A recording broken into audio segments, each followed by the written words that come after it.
Christmas morning, the blood pressure monitor screamed 180 over 120. My daughter Lily sat shivering on frozen concrete steps, 7 months pregnant, lips turning blue, inside the warm house behind her. Champagne corks popped. Laughter echoed. Her husband's family celebrating by the fireplace while she nearly froze to death outside. Then I saw it. A gift tag in the snow. From the Caldwell family. Caldwell, the name that haunted my nightmares for 12 years. A mistake from my past that nearly cost me the only family I had left. My heart stopped, because standing in that doorway, watching my pregnant daughter to suffer, was the dead man's son, and I finally understood why he'd married her. My name is Judge Nathan Brooks. 36 years on the bench taught me to spot a liar from across the courtroom, but I never suspected the man sleeping next to my pregnant daughter was planning to murder her. This isn't a love story. It's a revenge plot 12 years in the making. And my daughter was never his wife. She was his weapon against me. What happened next changed everything I thought I knew about justice, family, and how far a parent will go to protect their child. If you've ever wondered what you'd do to save someone you love, you need to hear this story. Hit that subscribe button, because what I'm about to tell you will make you question every judgment you've ever made about right and wrong. 3 hours earlier, I'd been sitting in my study, surrounded by the remnants of a 36-year career. Awards lined the oak shelves, commendations from the state bar, a photo of me shaking hands with the governor when I retired 2 years ago as chief judge of the family court. The Honorable Nathan Brooks, they used to call me, the judge who never got overturned on appeal, the judge who could spot a lie from across the courtroom, the judge who sent 285 defendants to prison with the absolute certainty that justice had been served. I was wrong exactly once. His name was Marcus Caldwell Sr., December 15th, 2011. The case file still sits in my locked drawer, pages worn thin from years of midnight reading.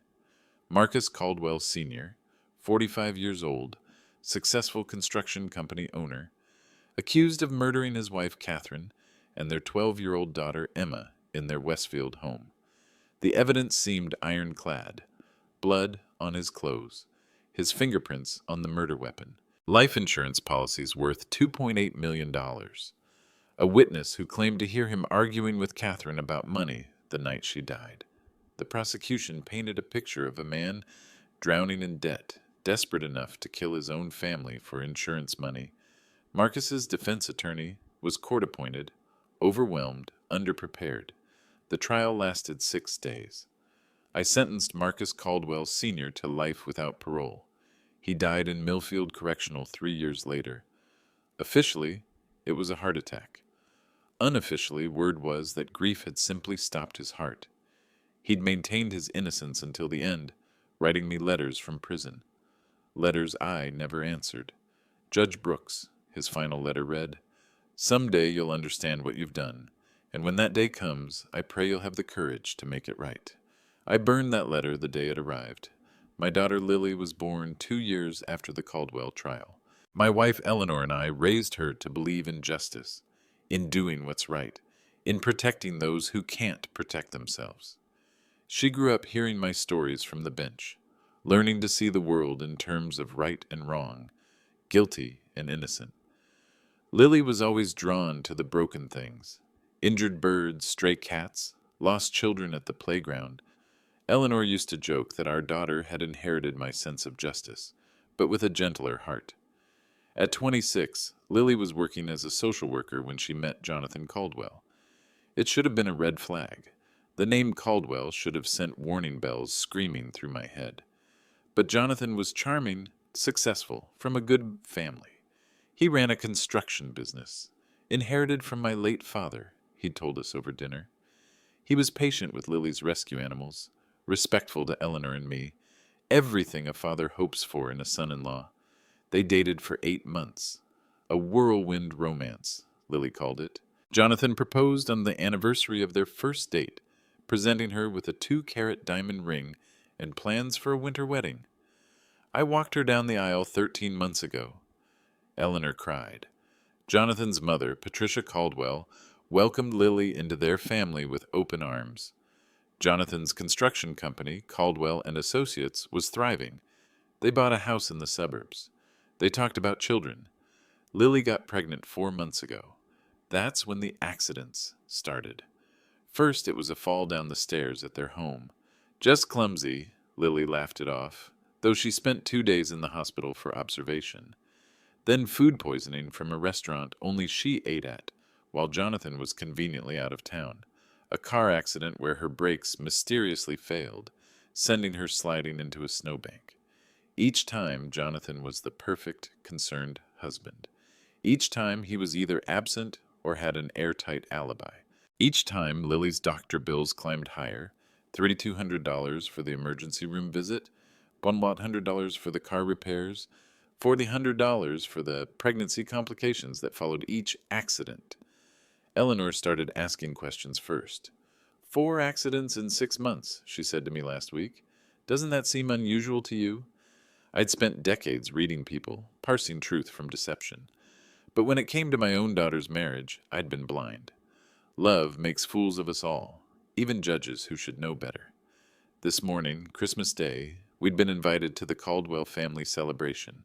Jonathan's mother, his 2 sisters, their children. Eleanor and I arrived at 11, expecting to find Lily helping with dinner preparations. Instead, we found her sitting on the front steps in 20-degree weather, wearing nothing but a thin maternity dress and a cotton cardigan. Her lips were blue, her hands were shaking. "The door's locked," she said when she saw us. "They said I needed some fresh air for the baby." Through the windows, I could see the Caldwell family gathered around a roaring fireplace. Warm light, comfortable laughter, children playing with new toys, and my pregnant daughter locked outside in the snow like an unwanted dog. That's when I saw the name tag that had fallen from a discarded gift box. Caldwell. The name I'd tried to forget for 12 years. The name that haunted my dreams and made me question every decision I'd made on the bench. The name of the man I'd sent to die for crimes he didn't commit. Now I understood why Jonathan had pursued my daughter so relentlessly, why every accident seemed designed to cause maximum pain without leaving obvious evidence, why he'd married into the family of the judge who'd destroyed his life. This wasn't love. This was revenge, served cold and calculated across the span of years. And my daughter was just the weapon he'd chosen to destroy me. I helped Lily into our car, cranked the heat to maximum, and watched her slowly stop shivering.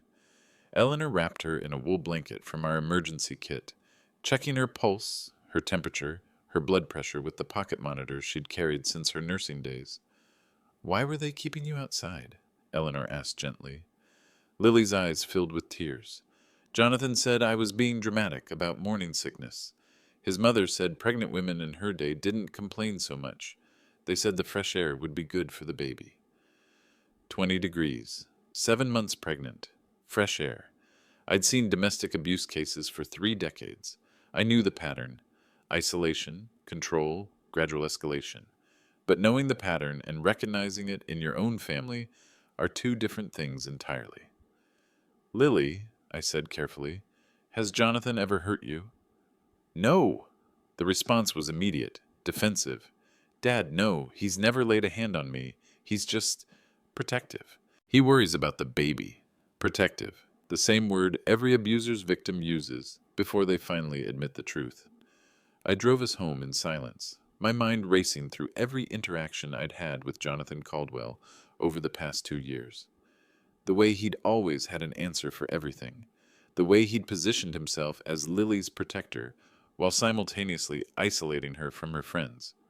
The way he'd insisted they buy a house 45 minutes from Eleanor and me for privacy. Back in my study, I opened my laptop and started digging. Jonathan Michael Caldwell, born March 15, 1978, son of Marcus Caldwell Sr.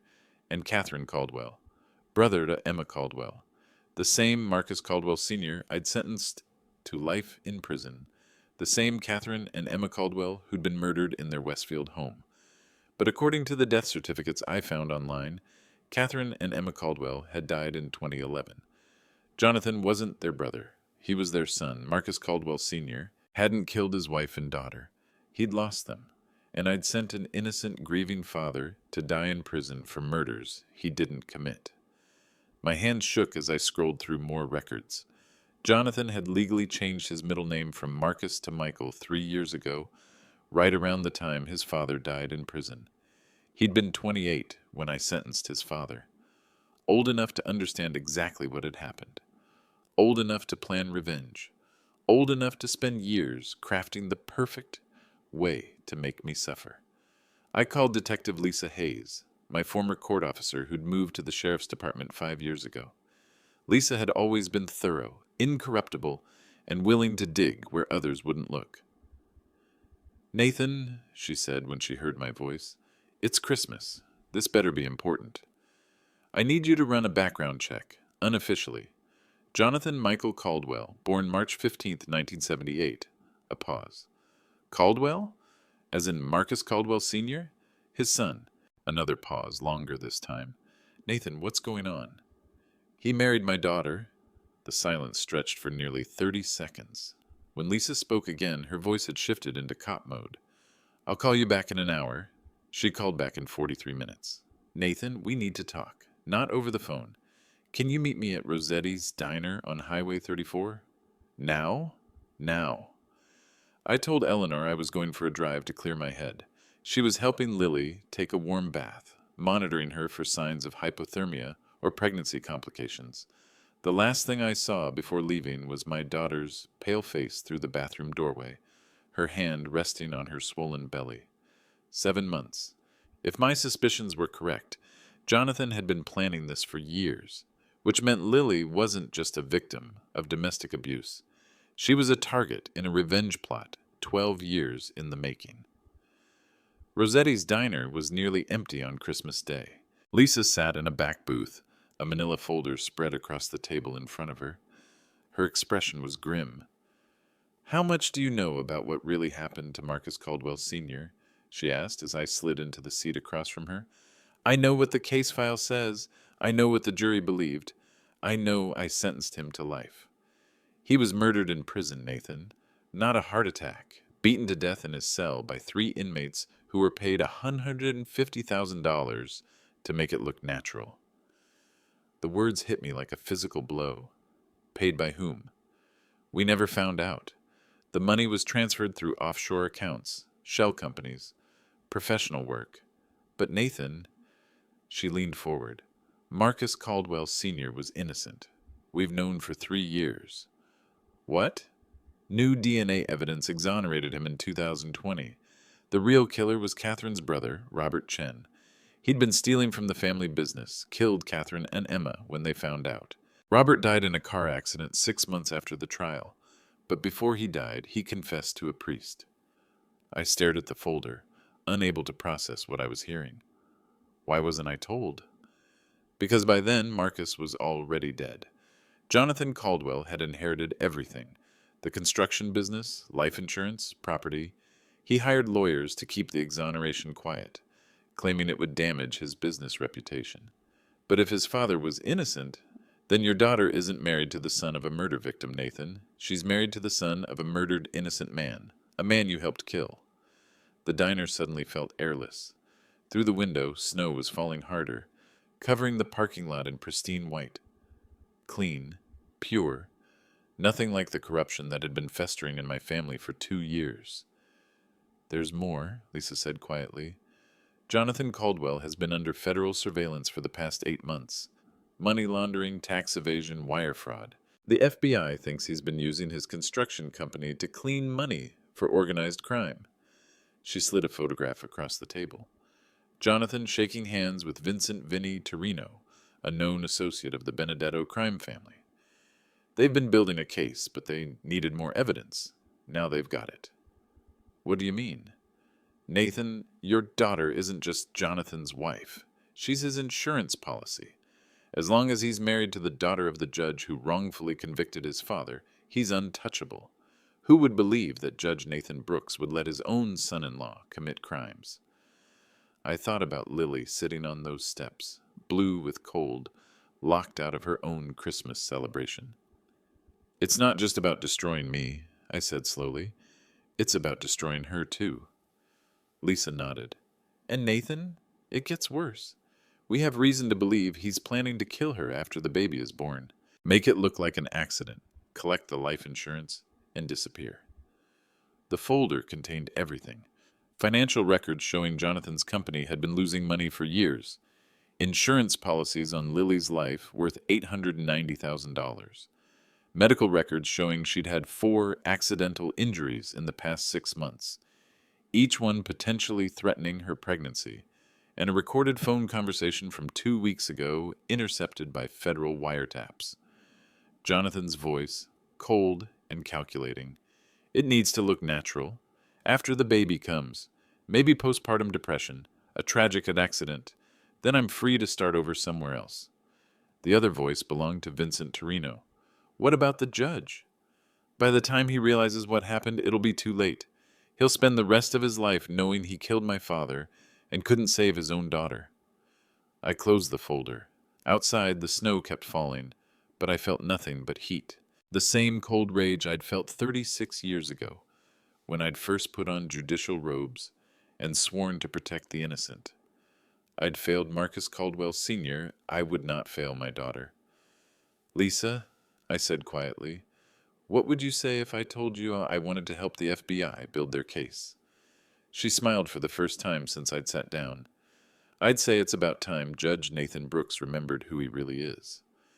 The war room was my study, transformed overnight into a command center worthy of any federal investigation. Lisa arrived at 6 a.m. on December 26th with a box of surveillance equipment and a federal warrant authorizing us to monitor Jonathan's communications. The FBI wants him for financial crimes, she explained as she set up recording devices. But if we can prove attempted murder, domestic abuse, and conspiracy, we can put him away for life. I'd spent the night reading through 12 years of legal documents, police reports, and court transcripts. The original Caldwell case file was spread across my desk like evidence of my own trial. Every page was a reminder of how spectacularly I'd failed. The murder weapon, a hammer from Marcus's construction site, covered in his fingerprints. What I hadn't known then was that someone had stolen the hammer 2 weeks before the murders, used it to kill Catherine and Emma, then planted it in Marcus's truck. The witness testimony, Robert Chen, Catherine's brother, claiming he'd heard Marcus and Catherine arguing about money the night she died. What I hadn't known was that Robert was embezzling $340,000 from the family business, and Catherine had discovered the theft. The financial motive? $2.8 million in life insurance policies. What I hadn't known was that Marcus had taken out those policies at Catherine's insistence, after her father died of cancer and left the family with crushing medical debt. Every piece of evidence that seemed to prove Marcus's guilt actually proved his innocence. But in 2011, I'd been focused on efficiency, on moving cases through the system quickly.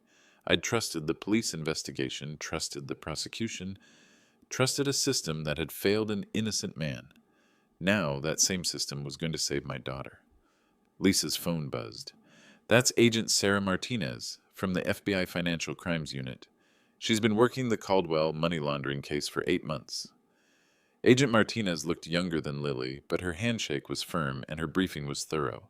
She spread financial documents across my coffee table with the precision of a surgeon. Jonathan Caldwell has been washing money for the Benedetto family through his construction company for 3 years, she said. Shell companies, inflated contracts, false invoices. We estimate he's cleaned $1.2 million in dirty money since 2020. How does my daughter fit into this? Marriage to you gives him credibility. Who's going to suspect the son-in-law of a respected judge? Plus, if anything goes wrong, he can always claim he was trying to honor his father's memory by staying close to your family. The psychological manipulation was breathtaking in its complexity. Jonathan had spent 2 years building a relationship with Lily, not because he loved her, but because she was the daughter of the man who destroyed his family. Every kiss, every romantic gesture, every promise had been a lie designed to position her as his perfect victim. We've been tracking his communications for months, Agent Martinez continued. He's been planning to eliminate your daughter since before they got married. She played a recording from October 15th, 2 months after the wedding. Jonathan's voice. The pregnancy is perfect timing. Pregnant women die in accidents all the time. Car crashes, falls, medical complications. Unknown male voice. What about the baby? Jonathan. Collateral damage. I never wanted kids anyway. I felt Lisa's hand on my shoulder as the recording ended. 22 years as a judge, and I'd never heard anything as coldly calculated as my son-in-law discussing the murder of his unborn child. There's more, Agent Martinez said. We believe he's been slowly poisoning your daughter with anti-anxiety medication. Small doses, mixed into her prenatal vitamins. Not enough to kill her immediately, but enough to cause confusion, dizziness, and increased risk of accidents. The accidents suddenly made perfect sense. The fall down the stairs happened after Lily had taken her morning vitamins. The car crash occurred 20 minutes after she'd taken her afternoon dose. The food poisoning happened at a restaurant where Jonathan had ordered for her while she was in the restroom. He'd been systematically weakening her, making her more vulnerable, more dependent on him, and I'd been too blind to see it. What do you need from me? I asked. Keep acting normal. Don't let Jonathan know you suspect anything. We need 48 more hours to finish building the case. 48 hours. With my daughter 7 months pregnant, living under the same roof as a man who'd been systematically trying to kill her. I want him under surveillance, I said, 24 hours a day. Already done. We've had eyes on him since yesterday. I want to know every move he makes, every call he receives, every breath he takes. Agent Martinez nodded. Judge Brooks, I need you to understand something. Your son-in-law isn't just a criminal. He's a sociopath. He's been planning this for years, and he won't hesitate to accelerate his timeline if he feels threatened. What's his timeline? Best guess? He wants your daughter to carry the baby to term, then he'll stage an accident within 2 weeks of delivery. Postpartum depression, tragic fall down the stairs, something that looks completely natural. 6 weeks. My grandchild was due in 6 weeks. Then we'd better work fast. Building a legal case against Jonathan Caldwell required the same methodical precision I'd used for 36 years on the bench. But this time, I wasn't just seeking justice for a stranger. I was fighting for my daughter's life. I started with the original Marcus Caldwell Sr. case file, working with Lisa to reconstruct every piece of evidence that had led to my wrongful conviction. The hammer, the witness testimony, the financial records, everything that had seemed so convincing in 2011 now looked like a carefully orchestrated frame job. Robert Chen was the real killer, Lisa said as we spread crime scene photos across my dining room table. He was stealing from the family construction business, Catherine found out, and he killed her and Emma to keep them quiet. Then why did he testify against Marcus? Because he needed a scapegoat, and Marcus was the perfect target: grieving husband, access to the murder weapon, financial motive through the life insurance. The pieces clicked into place with sickening clarity. Robert Chen had murdered his own sister and niece, then testified against his brother-in-law to cover his tracks. And I'd been the instrument of his deception, the respected judge who'd legitimized his lies.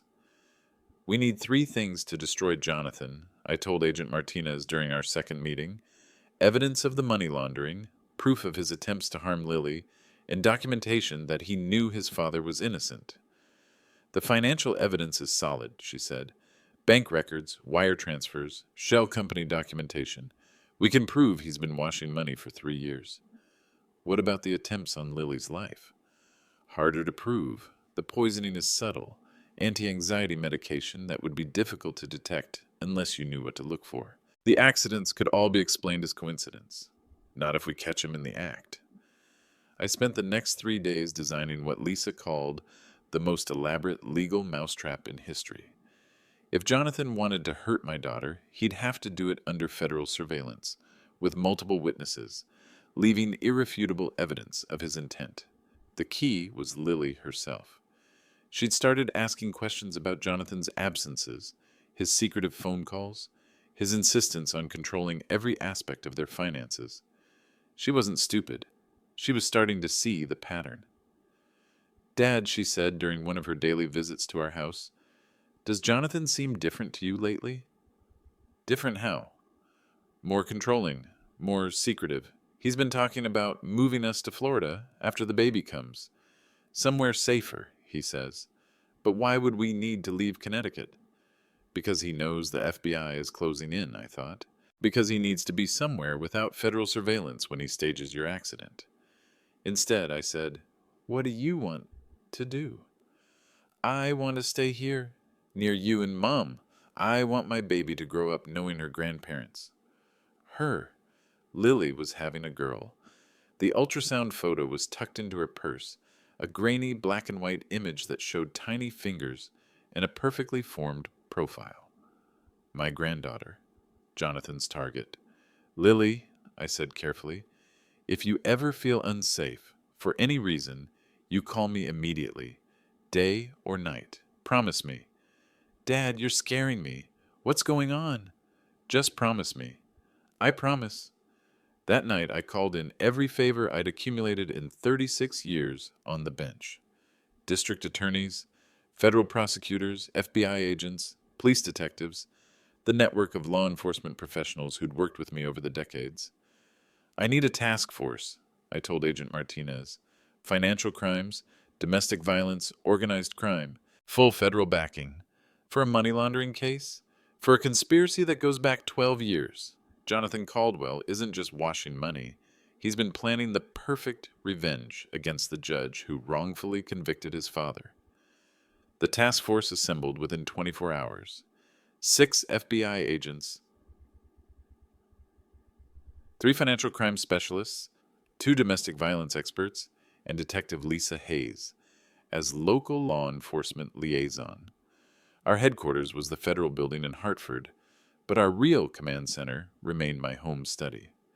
"Here's the timeline," I said, standing before a whiteboard covered in dates, names, and connections. "December 15th, 2011, I sentence Marcus Caldwell Sr. to life in prison for murders he didn't commit. 2014, Marcus dies in prison, murdered by inmates paid to make it look natural. 2015-2020, Jonathan builds his construction business, starts washing money for organized crime. 2021, Jonathan begins targeting my daughter. 2022, they marry. 2023, Lily gets pregnant and the accidents begin." "What's the end game?" asked Agent Rodriguez from Financial Crimes. "Kill Lily and the baby within weeks of delivery. Collect $890,000 in life insurance. Disappear to a non-extradition country with the money he's been laundering. And leave you knowing you failed to protect your own daughter, just like you failed to protect his father," Agent Martinez added. "Exactly." The psychological precision was staggering. Jonathan had crafted a revenge plot that would destroy me on multiple levels: professional, personal, and moral. He would take everything Marcus Caldwell Sr. had lost and make me feel responsible for every death. But he'd made one crucial mistake. He'd underestimated the resources of a federal judge who'd spent 3 decades building relationships within law enforcement. "Phase 1, I announced, is surveillance and evidence gathering. We document every crime, every threat, every move he makes. Phase 2 is the sting operation. We give him the opportunity to incriminate himself beyond any reasonable doubt. Phase 3 is arrest and prosecution." "What if he gets suspicious?" Lisa asked. "Then we accelerate the timeline, but I'd rather catch him planning murder than prevent him from committing it without sufficient evidence for conviction." Agent Martinez looked uncomfortable. "Judge Brooks, you're talking about using your pregnant daughter as bait." "I'm talking about using federal resources to protect her while gathering evidence against a man who's already tried to kill her 4 times. And if something goes wrong?" I thought about Marcus Caldwell Sr. dying alone in a prison cell for crimes he didn't commit. I thought about Catherine and Emma Caldwell, murdered by a man who then watched an innocent father take the blame.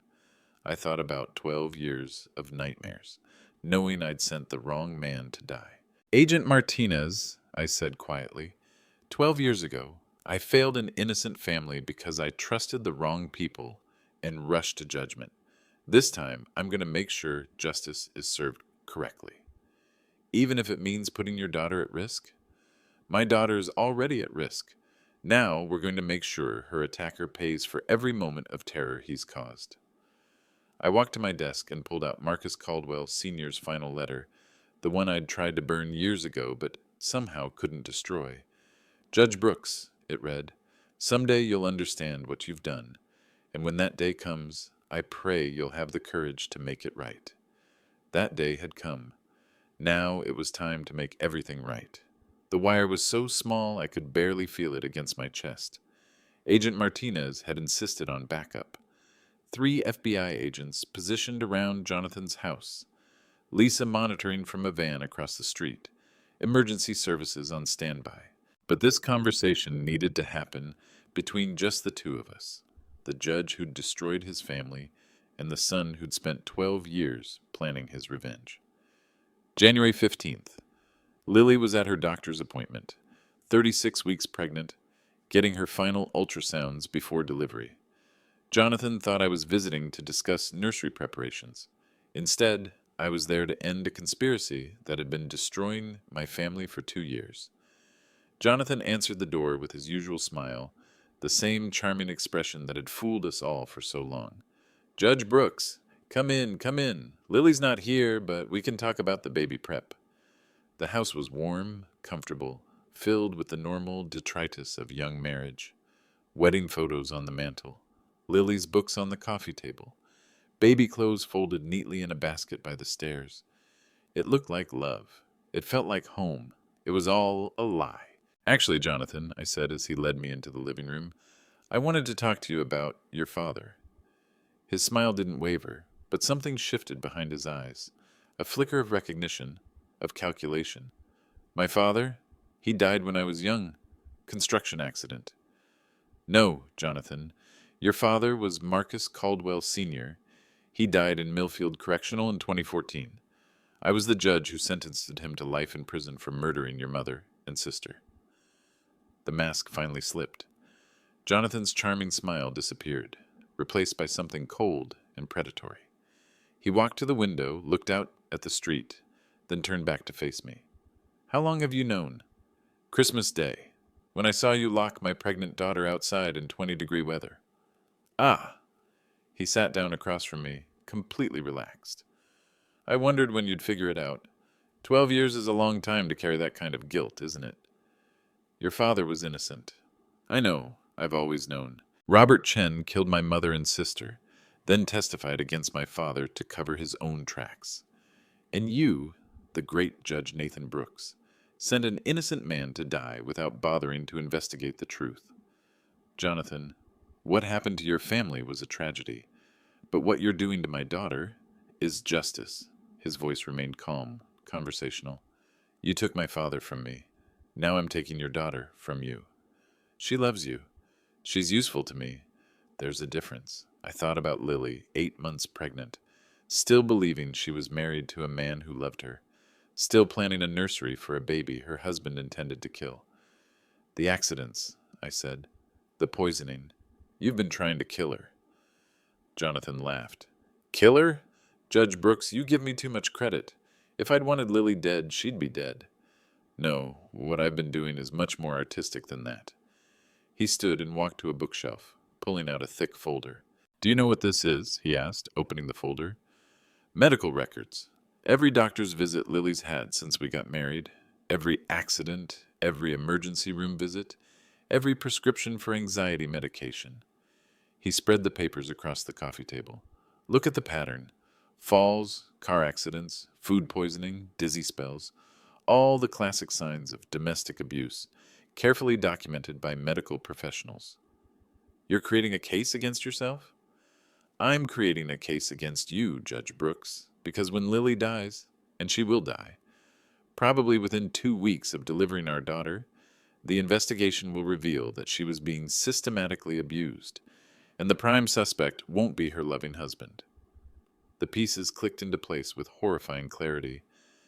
It'll be her controlling father, I said, the judge with a history of making wrong decisions under pressure, the judge who wrongfully convicted an innocent man, then couldn't handle the guilt, the judge who started projecting his failures onto his son-in-law, making accusations of abuse that no one could prove, the judge who finally snapped and killed his own daughter in a fit of... Jonathan closed the folder. I've been building this frame for 2 years, Judge Brooks. Every medical visit, every accident, every concerned phone call to Lily's doctor about her father's increasingly erratic behavior.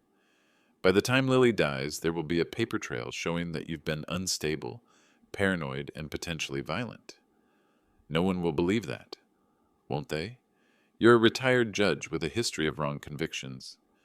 You've been acting strangely since Christmas, making wild accusations about your son-in-law. You've been calling federal agents, making claims about conspiracy theories, and you'll be found at the scene of your daughter's death, covered in her blood with no memory of what happened. What? The same anti-anxiety medication I've been giving Lily, in much larger doses. It causes confusion, memory loss, and suggestibility, perfect for someone who needs to confess to a crime they don't remember committing. I felt the wire against my chest and prayed that Agent Martinez was hearing every word. "You're insane," I said. "I'm systematic. I spent 12 years learning how the legal system works, Judge Brooks. How evidence is collected, how cases are built, how juries think, and I've built the perfect case against you." Jonathan reached into his jacket and pulled out a small revolver. "The only question now is timing. Do I kill you before Lily gets home from her doctor's appointment, or do I wait and kill you both together?" Through the window, I could see Lisa's surveillance van across the street. Inside this house, a sociopath was pointing a gun at me while my pregnant daughter was driving home from her final prenatal appointment. 12 years ago, I'd failed Marcus Caldwell Sr. because I'd rushed to judgment without investigating the truth. Today, I was going to make sure justice was served correctly. "Jonathan," I said quietly, "there's something you should know about this conversation." "What's that, Judge Brooks?" "I'm wearing a wire. Every word you've said has been recorded by the FBI. Jonathan's face went white. He looked toward the window, then back at me, then at the gun in his hand. "You're lying. Check your phone. I think you'll find you have several missed calls from Agent Sarah Martinez." He pulled out his phone with his free hand. 7 missed calls, 12 text messages, all from numbers he'd never seen before. From outside, I heard car doors slamming. Lisa's voice through a megaphone. "FBI, Jonathan Caldwell, you are surrounded!" Jonathan looked at me with something that might have been respect. 12 years too late, but you finally got it right," he said. Then he pointed the gun at his own head. "Jonathan, don't! Tell Lily I'm sorry it had to be this way." The gunshot was deafeningly loud in the small living room, but when the FBI agents burst through the door 30 seconds later, they found Jonathan Caldwell unconscious on the floor, the gun kicked safely across the room, and Judge Nathan Brooks performing CPR. Some kinds of justice, I'd learned, require keeping the guilty alive to face the consequences of their actions. The hospital waiting room had become my second home. Lily sat beside me, her hands protecting her belly, her face pale with shock that had nothing to do with pregnancy complications. 3 hours earlier, she'd come home from her doctor's appointment to find FBI agents carrying her unconscious husband out of their house on a stretcher. "Dad," she said for the 4th time, "I don't understand. Jonathan tried to kill you?" "Jonathan has been planning to kill you for 2 years," I said gently. "The marriage, the pregnancy, everything. It was all part of a revenge plot against me." "But why? What did you do to him?" This was the conversation I'd been dreading since Christmas Day. How do you tell your pregnant daughter that her husband is a sociopath?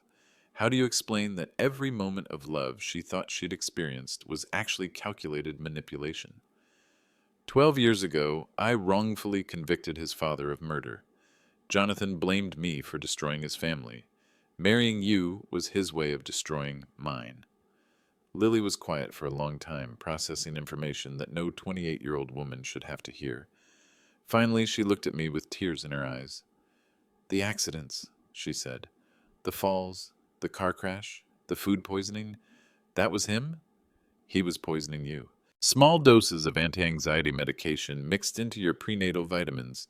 Not enough to kill you immediately, but enough to make you weak, confused, more likely to have accidents.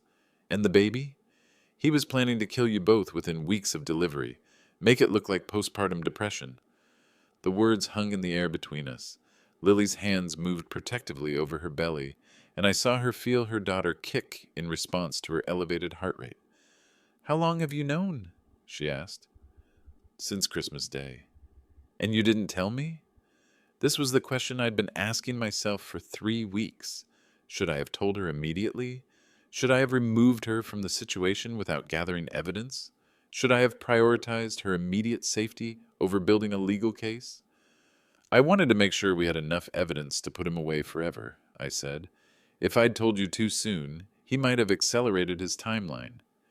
You used me as bait. I used federal resources to protect you while gathering evidence against a man who was already trying to kill you." Lily stood up abruptly, her movement awkward with the weight of 36 weeks of pregnancy.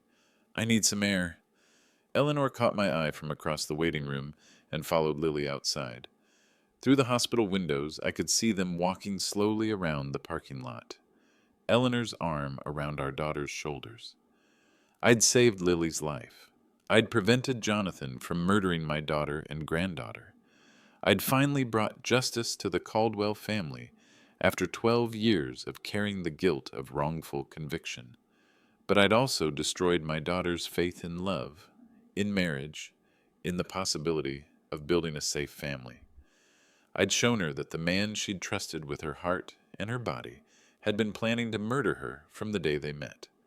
Some victories, I was learning, come at costs that make winning feel like losing. Dr. Y. Patricia Hendricks, Lily's obstetrician, found me in the waiting room an hour later. "Judge Brooks," she said, "I need to talk to you about your daughter's condition." "Is she okay? Is the baby okay?" "Physically, they're both fine, but Lily is showing signs of severe psychological trauma. The stress could trigger early labor." "How early?" "She's 36 weeks. If she delivers now, the baby would likely be fine, but premature birth carries risks." "What do you recommend?" "Complete rest. No stress. No more revelations about her husband. No court proceedings. No media attention. Nothing that might trigger additional trauma." I thought about the federal case against Jonathan, the trial that would inevitably follow, the media circus that would surround a story about a judge's daughter married to a would-be killer. "Doctor," I said, "my daughter's husband is facing federal charges for attempted murder, conspiracy, money laundering, and domestic abuse. There's going to be a trial. Then you need to keep her away from it. Judge Brooks, your daughter's psychological state is extremely fragile right now. Any additional stress could harm both her and the baby." Through the window, I watched Lily and Eleanor walking slowly back toward the hospital entrance. Lily's hand rested on her belly, and even from a distance, I could see she'd been crying. I'd spent 12 years trying to atone for sending an innocent man to prison. Now, I'd spent 3 weeks making sure a guilty man would face justice. But in saving my daughter's life, I'd destroyed her world, and I wasn't sure which failure was worse. 3 days later, Lily moved back home with Eleanor and me. She'd packed her clothes, her books, and her prenatal vitamins, everything she needed for the final weeks of pregnancy. What she left behind was every photo of her and Jonathan, every piece of furniture they'd bought together, every reminder of a marriage that had never been real. "I can't stay in that house," she told us. "Every room has memories that were lies." The federal case against Jonathan was moving forward with devastating efficiency. Agent Martinez briefed me daily on the evidence they'd gathered, recorded confessions, financial records, medical documentation of the systematic poisoning, phone records showing his communications with organized crime figures. "He's facing 47 federal charges," she told me on January 18th. "Money laundering, conspiracy to commit murder, domestic abuse, wire fraud, tax evasion. If convicted on all counts, he's looking at life without parole." What about his claim that I was the one abusing Lily? Completely discredited. We have recordings of him admitting to the poisoning, admitting to the staged accidents, admitting to planning her murder. Plus, the medical evidence shows the anti-anxiety medication was administered externally, mixed into pills or food not taken voluntarily. But the legal victory felt hollow when I watched my daughter sitting in her childhood bedroom, staring out the window at the snow-covered backyard, where she used to build snowmen and play with rescue animals. "I keep thinking about the wedding," she said one evening as Eleanor and I sat with her. "He seemed so happy. When he said his vows, when he put the ring on my finger, when we danced to our song, was any of it real?" "The emotions you felt were real," Eleanor said gently. "Your love was real, even if his wasn't." "But how do I trust anyone again? How do I believe in love when I was so completely fooled?" These were questions I couldn't answer, questions that made me wonder if justice was worth the price we'd paid to achieve it. Then Detective Lisa Hayes called with news that changed everything. "Nathan," she said, "we found something in Jonathan's house, hidden in a wall safe behind a fake electrical panel." "What kind of something?" "Evidence that Marcus Caldwell Sr. was murdered in prison, bank records showing payments to the inmates who killed him, and a confession." "Jonathan confessed to having his father killed?" "No. Robert Chen confessed to murdering Catherine and Emma Caldwell. The confession was handwritten, dated 3 weeks before Robert Chen died in his car accident. 4 pages of detailed description of how he'd embezzled money from the family business, how Catherine had discovered the theft, how he'd killed her and Emma in a rage, then framed Marcus for the murders. Robert Chen knew he was dying, Lisa explained. Terminal cancer, 3 weeks to live. He wrote this confession and mailed it to Jonathan, asking for forgiveness. Why didn't Jonathan use this to exonerate his father? Because Marcus was already dead, and Jonathan had a better use for the confession. What do you mean? Look at the last paragraph. I read Robert Chen's final words. I know this confession comes too late to save Marcus, but I pray it might save someone else from the injustice I caused. Your father was a good man who died for my sins. I hope someday you can find it in your heart to forgive me, and to help others the way I failed to help your family. Jonathan had proof of his father's innocence for 9 years, I said. He could have cleared Marcus's name, could have used this confession to seek compensation from the state. Instead, he used it to plan the perfect revenge against you. Nathan, this confession doesn't just exonerate Marcus Caldwell Sr., it completely destroys Jonathan's claim that he was seeking justice for his family. What do you mean? Jonathan wasn't trying to avenge his father's wrongful conviction. He was trying to avenge his father's death. And he didn't care about clearing Marcus's name. He cared about destroying yours. The distinction was crucial, both legally and morally. Jonathan hadn't been a grieving son seeking to right a wrong. He'd been a sociopath using his father's death as an excuse to commit murder. There's more, Lisa said. We also found Marcus Caldwell Sr.'s prison letters, all of them, the ones he sent you, and the ones he sent to Jonathan. What did he tell his son?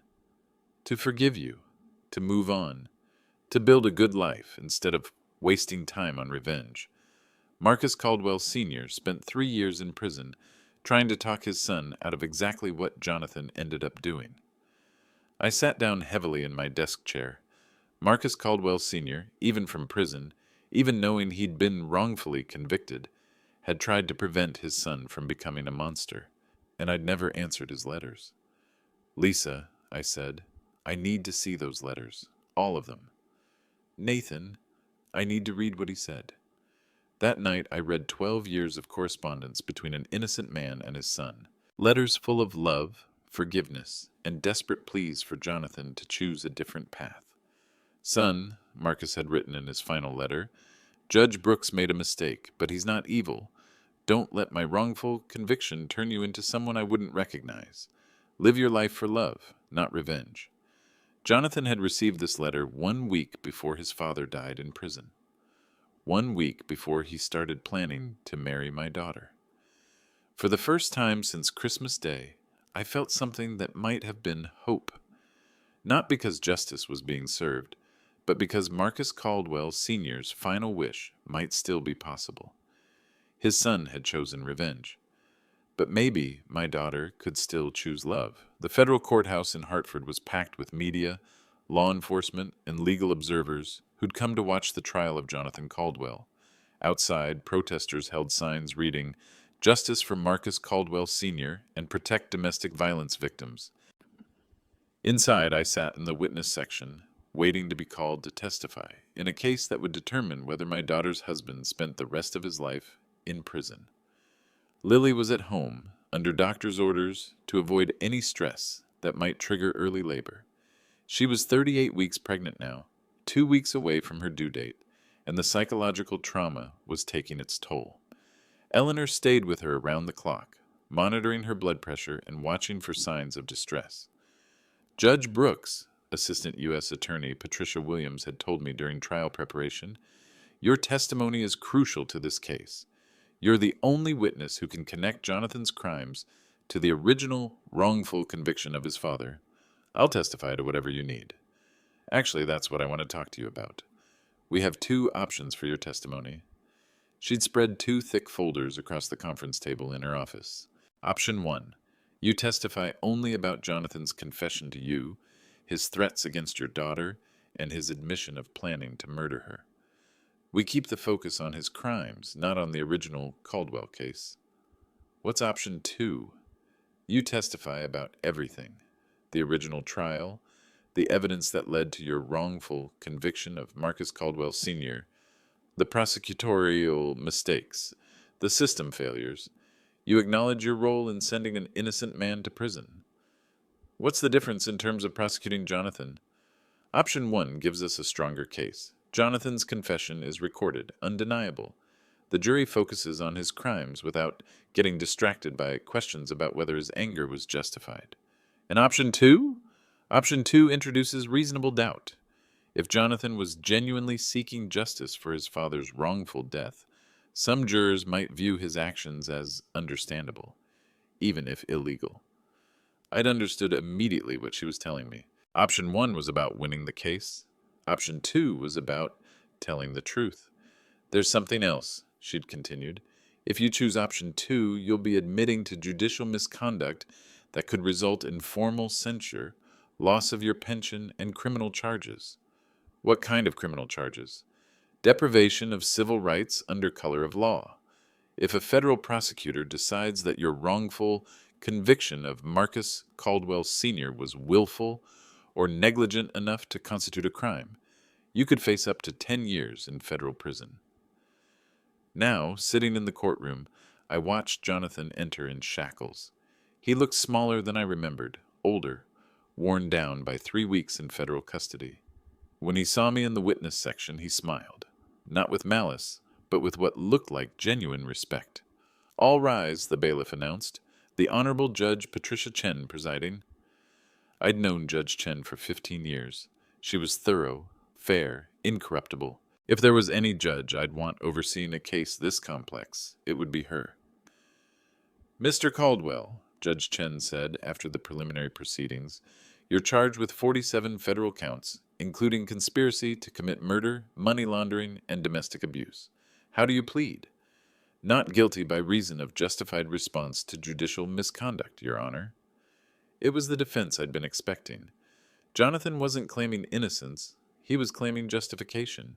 "Your Honor," defense attorney Michael Stevens said during his opening statement, "my client's actions, while legally questionable, were the response of a grieving son to a system that failed his family. Judge Nathan Brooks wrongfully convicted an innocent man, leading directly to that man's death in prison. My client's subsequent actions were an attempt to seek justice through a system that had already proven it couldn't be trusted." It was a brilliant defense strategy. Admit to the crimes, but argue that they were morally justified responses to a greater injustice. "The prosecution will show," U.S. Attorney Williams countered, "that the defendant's actions had nothing to do with justice and everything to do with revenge. Jonathan Caldwell systematically poisoned his pregnant wife, planned to murder her and their unborn child, and used his father's wrongful conviction as an excuse to commit heinous crimes. When my name was called to the witness stand, I had to make a choice that would determine not just Jonathan's fate, but the fate of every other person who'd been wrongfully convicted by a system that valued efficiency over accuracy." "Judge Brooks," U.S. Attorney Williams began, "please tell the court about your conversation with the defendant on January 15th. I could have stuck to option 1. I could have described Jonathan's confession, his threats, his admission of planning murder. I could have helped secure his conviction while protecting myself from the consequences of my own mistakes. Instead, I chose to tell the truth. Before I describe that conversation, I said, I need the court to understand the context.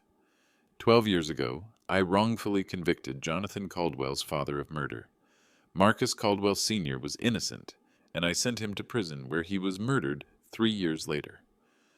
Objection, defense attorney Stevens said, jumping to his feet. Your Honor, this testimony is outside the scope of... Overruled, Judge Chen said.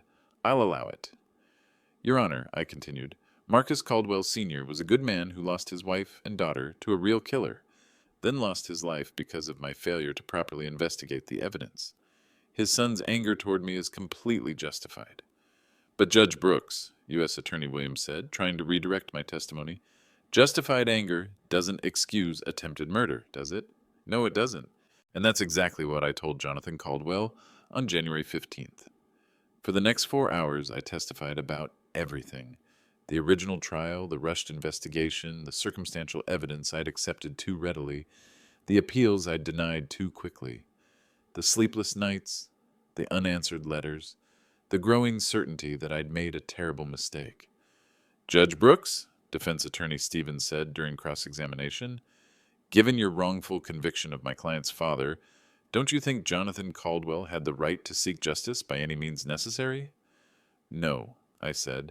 I think your client had the right to seek justice through the legal system, the right to file appeals, to seek DNA testing, to demand investigations into prosecutorial misconduct. What he didn't have was the right to poison his pregnant wife. But if the legal system had already failed his family once, then he should have worked to fix the system, not to destroy innocent people within it. And when I stepped down from the witness stand, I'd accomplished 2 things. I'd given Jonathan Caldwell's defense attorneys everything they needed to argue for leniency, and I'd given the prosecution everything they needed to argue for justice. What I'd also done was guarantee that I would face federal charges for civil rights violations within 6 months. Some truths I'd learned are worth telling regardless of the consequences. The verdict came back after 8 hours of deliberation, guilty on 45 of 47 counts.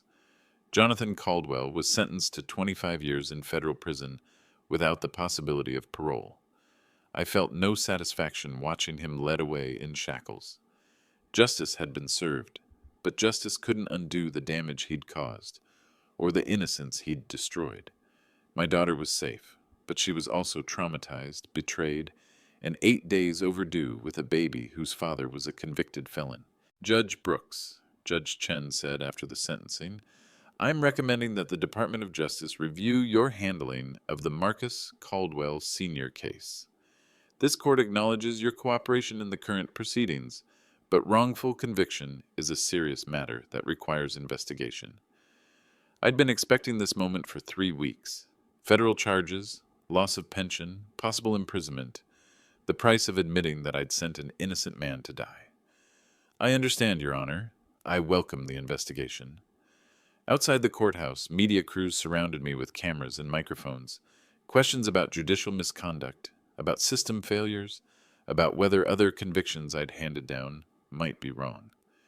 Judge Brooks, one reporter shouted, do you think you deserve to go to prison for what you did to Marcus Caldwell Sr.? I think Marcus Caldwell Sr. deserved to live free with his family, I said. I think his son deserved to grow up with a father. I think the real killer should have been caught before 2 innocent people died. What I deserve is irrelevant. At home, I found Lily in the nursery, sitting in the rocking chair Eleanor had used when Lily was a baby. The room was painted a soft yellow, filled with stuffed animals and children's books. A crib stood ready for a granddaughter who would never know her father. How do you feel? I asked. Relieved, angry, sad, empty. She looked up at me with eyes that seemed decades older than they'd been 3 months ago. Dad, what's going to happen to you? The Justice Department is going to investigate my handling of the Marcus Caldwell Sr. case. I'll probably face federal charges. Will you go to prison? Possibly. She was quiet for a long time, her hands resting on her belly. Finally, she said, Do you think you should? It was a question I'd been asking myself since Christmas Day. Do wrongful convictions result from malice or just from human error? Do judges who make mistakes deserve punishment or just removal from the bench? Is justice served by destroying one more life, even when that life belongs to someone who destroyed others? I think I should face the consequences of my actions, I said, just like Jonathan did. But it wasn't intentional. You didn't know Marcus Caldwell Sr. was innocent. I should have known. I should have investigated more thoroughly, questioned the evidence more carefully, listened to his appeals more openly. You were trying to do your job. My job was to seek truth, not just to process cases efficiently. That night, Eleanor and I talked about the future. Federal charges would mean legal fees, media attention, possible imprisonment. Even if I avoided conviction, my reputation was destroyed and my pension was forfeit. I can go back to nursing, Eleanor said. We'll manage financially. Eleanor, you're 64 years old. You shouldn't have to go back to work because of my mistakes. I shouldn't have to, but I will. That's what families do. 2 days later, my granddaughter decided she was ready to join a complicated world. Grace Elena Brooks was born at 3:47 a.m. on February 2nd, weighing 6 pounds, 12 ounces, with her mother's blue eyes and what Eleanor swore was my stubborn chin. I held her for the first time in the hospital room, this tiny person who represented hope in the middle of devastating loss. She was perfect, innocent, unmarked by the violence that had surrounded her conception and birth.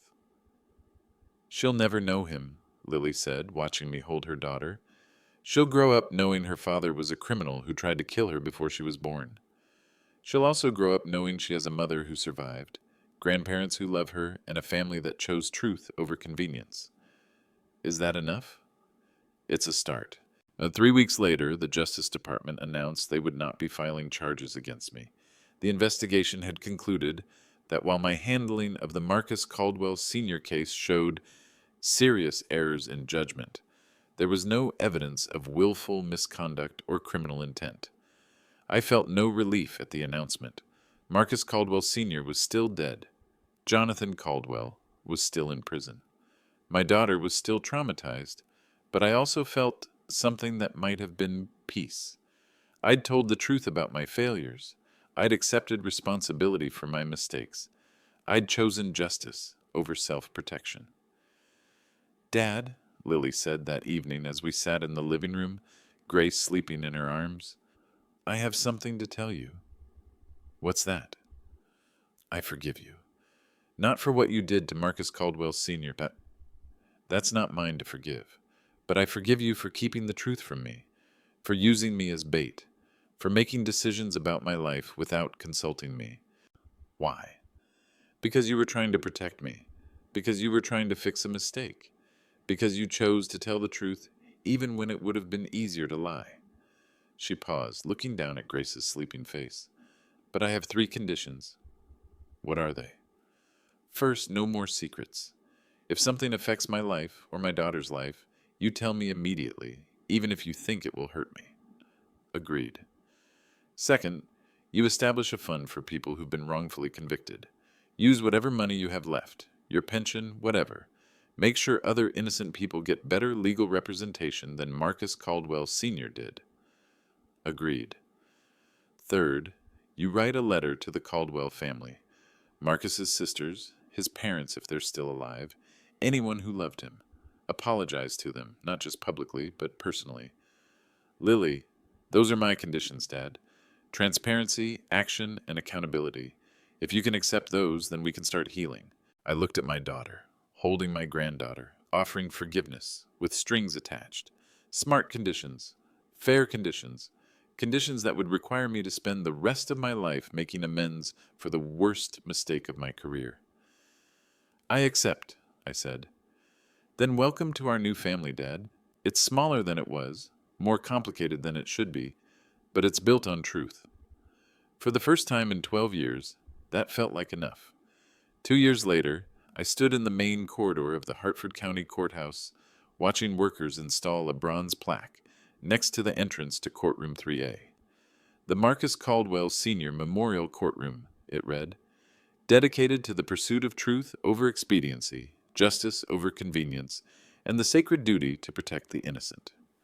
The courtroom had been renamed as part of a broader judicial reform initiative funded by the Marcus Caldwell Sr. Wrongful Conviction Foundation.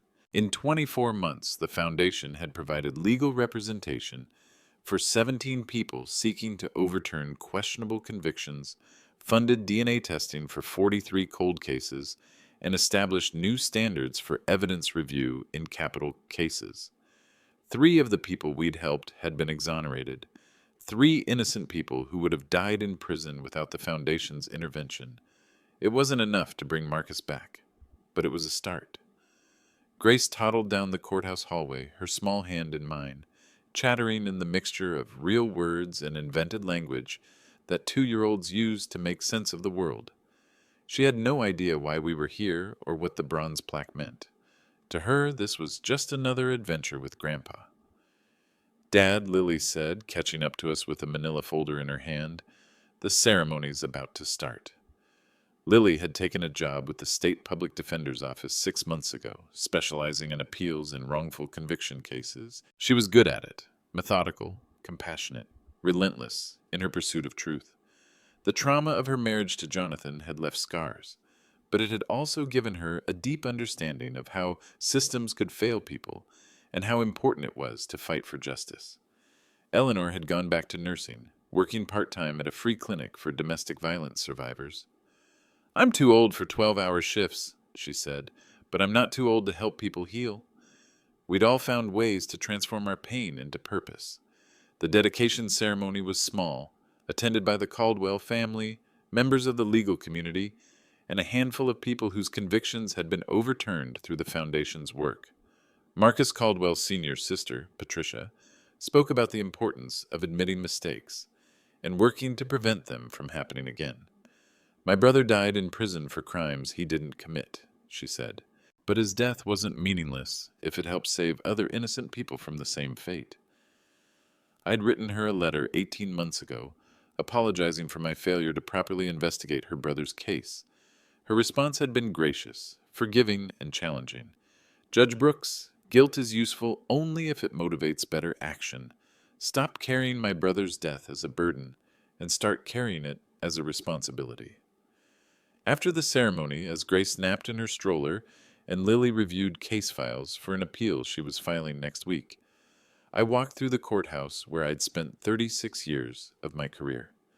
The building looked the same: marble floors, high ceilings, the scales of justice carved into the stone facade. But something fundamental had changed. Maybe it was me. Maybe it was the system.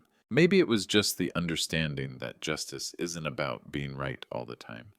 It's about being willing to admit when you're wrong and to spend the rest of your life making it right. My phone buzzed with a text from Detective Lisa Hayes. "Guilty verdict in the Patterson wrongful conviction case. Another innocent man going home to his family. Marcus would be proud." Marcus Caldwell Sr. had died in a prison cell for crimes he didn't commit. His son had spent years planning revenge instead of seeking justice. My daughter had been betrayed by the man she trusted most. But Grace was growing up in a world where we'd learned from those failures, where we'd chosen truth over convenience, accountability over defensiveness, action over guilt. "Justice delayed," the plaque read, "but not denied." Sometimes I thought, as I watched my granddaughter sleep peacefully in her stroller, that's the best any of us can hope for.